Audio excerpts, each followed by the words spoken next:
Everything had changed. The furniture, the pictures, the rugs. His desk was gone, his books were gone, the child drawings of his dead son were gone.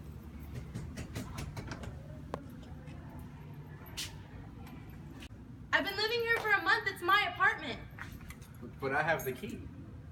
There's hundreds of ways you could have got that key. Didn't they tell you someone was living here? They said a writer, but he disappeared. That's me, I'm the writer. You?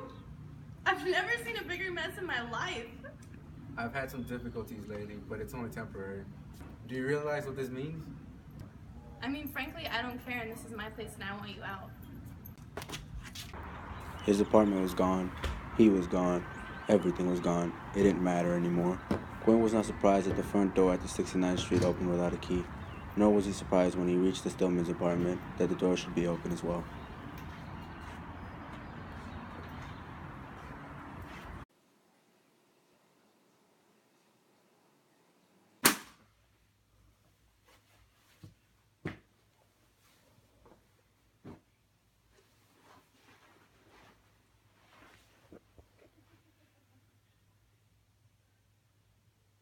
Was it night?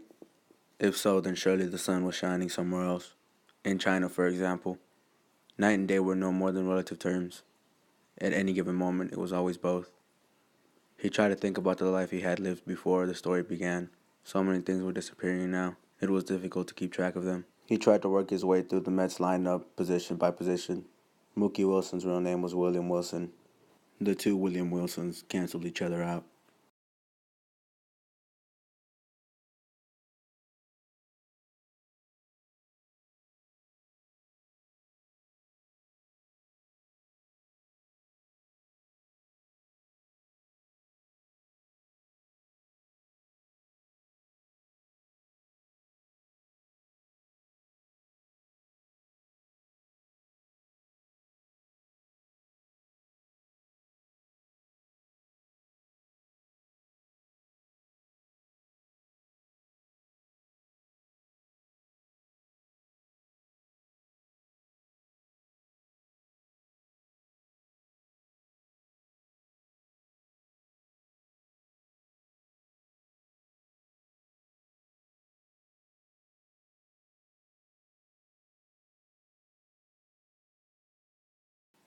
He wrote until it was dark.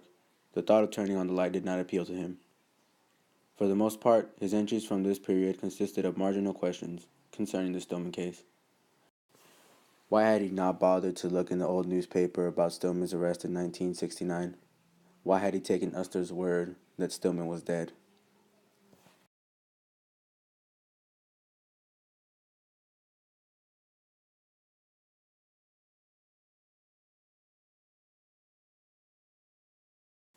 Why had Don Quixote not written books like the ones he loved, instead of living out their adventures? Was the girl in his apartment the same girl in the Grand Central? Was the case over, or was he still working on it?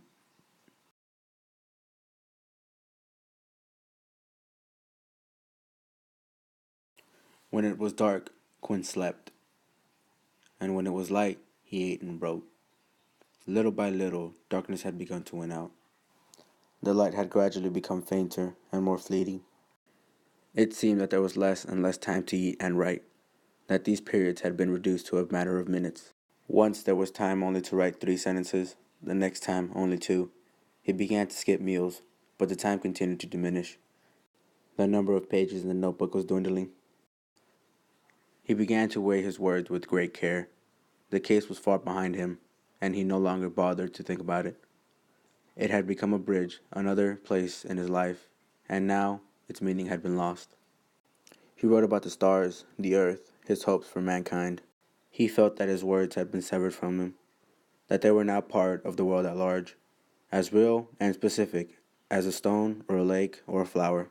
He remembered the moment of his birth, and the infinite kindness of the world, and all the people he had ever loved. However, one question stayed in his mind: what will happen when there are no more pages in the notebook?